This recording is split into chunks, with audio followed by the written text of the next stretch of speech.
Anime romance tapi bukan sembarang anime romance. Jujur gua ada salah karena nilai anime ini dari luarnya doang.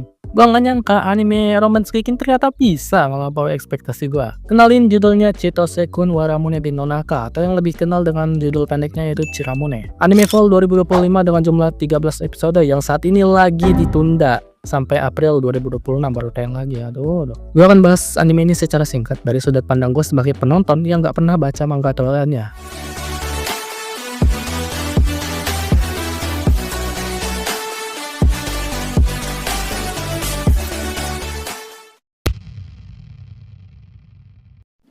Yang pertama itu dari bahasa umumnya dulu deh ya. Bahasan umum dari segi visual, kualitas animasinya itu beneran di atas rata-rata anime romance pada umumnya cuy. Itu beneran bagus banget. Makanya kemarin tuh episode 6 sempat ditunda karena mereka mau fokus buat meningkatin atau menjaga kualitas. Karena emang bagus beneran.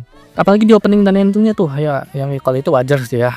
Wajar dibikin lebih bagus buat menarik perhatian. Dan gua bilang nggak semua scene atau nggak semua episode di anime itu tuh konsisten ya, nggak sekonsisten itu. Nggak, ada beberapa yang emang kurang. Ceritanya sendiri berpusat pada Chitose Saku, siswa populer yang punya lingkar pertemanan yang dinamai tim Chitose. Sekilas emang kelihatan kayak anime romance klise, anime romance pada umumnya yang biasa-biasa aja. Tapi jangan salah, nilai jual anime ini bukan di haramnya, tapi ada di ceritanya itu sendiri.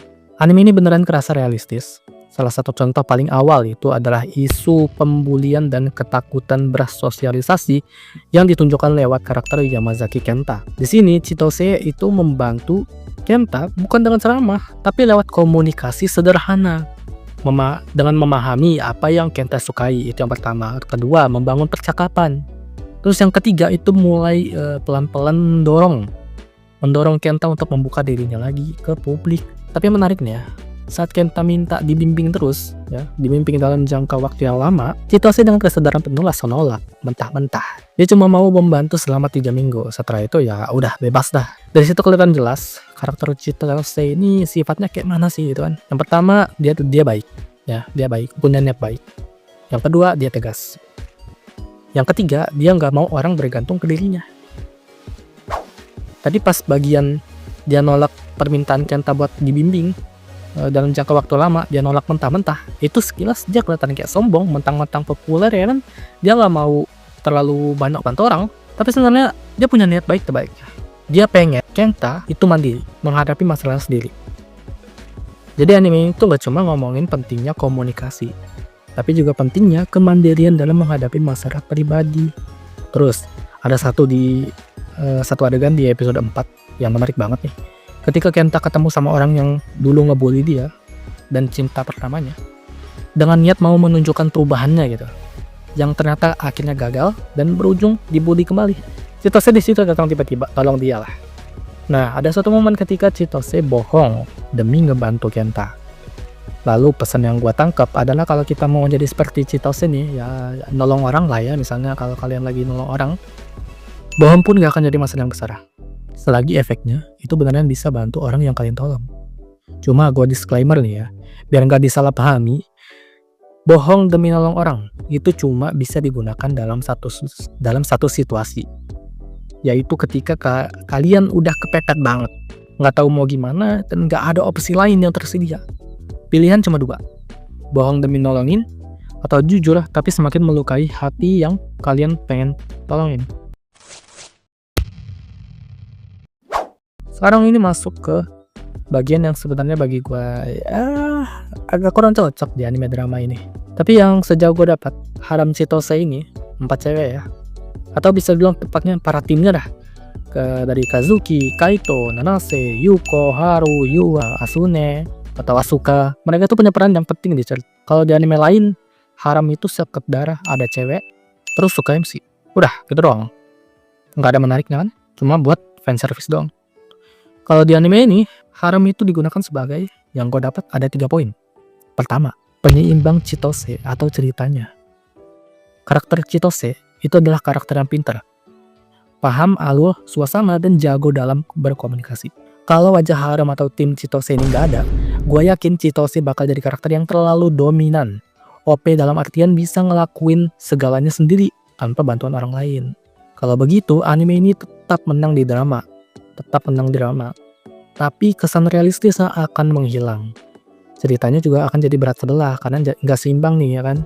Yang kedua, pengingat batasan. Di poin ini, harem atau tim Chitose punya peran dalam mengingatkan batas yang harus dijaga. Misalnya ketika Chitose lagi terjerat konflik, terus dia mulai lepas kendali terbawa suasana.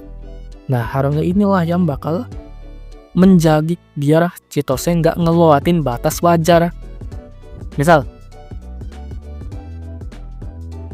Misal pas bagian si Kenta yang di episode 4 ya, lagi-lagi di episode 4, di situ si Chitose hampir aja lepas kendali cuy. Dia hampir aja nonjok atau gelut lah sama Ren ya, yang jadi pembulinya, yang jadi biang kerok pembulinya si Kenta. Di situ Yuko langsung datang buat ngelerai. Disitulah Chitose akhirnya lihat, oh iya ada batasan yang harus dijaga. Dia nggak boleh langsung mukul orang lain gitu aja, memukul orang sembarangan tanpa ada bukti yang jelas. Takutnya gini, yang gue dapat ya, takutnya kalau misal Chitose langsung mukul Ren gitu aja, dia bakal terjerat dalam masalah yang lebih jauh lagi. Maksud gue, teman-temannya si Ren itu bisa aja merekam kejadian. Jadi seolah-olah dari bukti video yang direkam temannya Ren, si Ren lah yang jadi korban pemukulan oleh Chitose.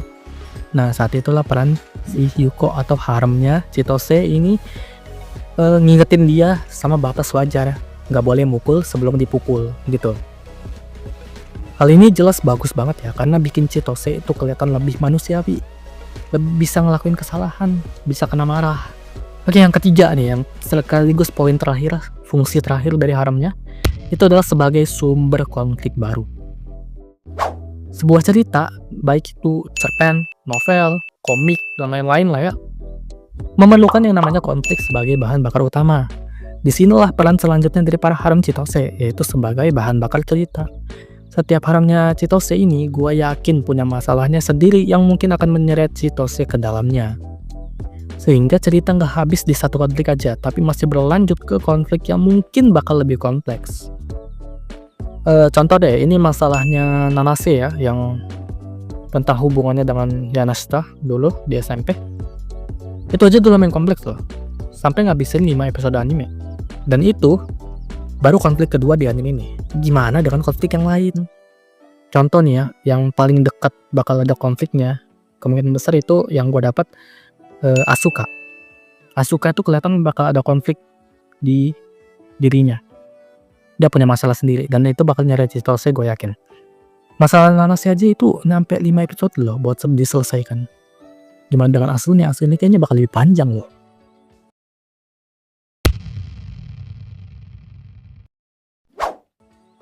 Oke, kita masuk kesimpulan ya. Seperti yang gue bilang, ini pembahasannya nggak terlalu panjang-panjang banget sih.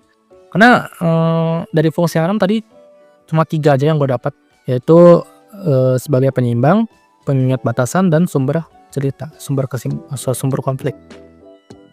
Dan kita masuk kesimpulan.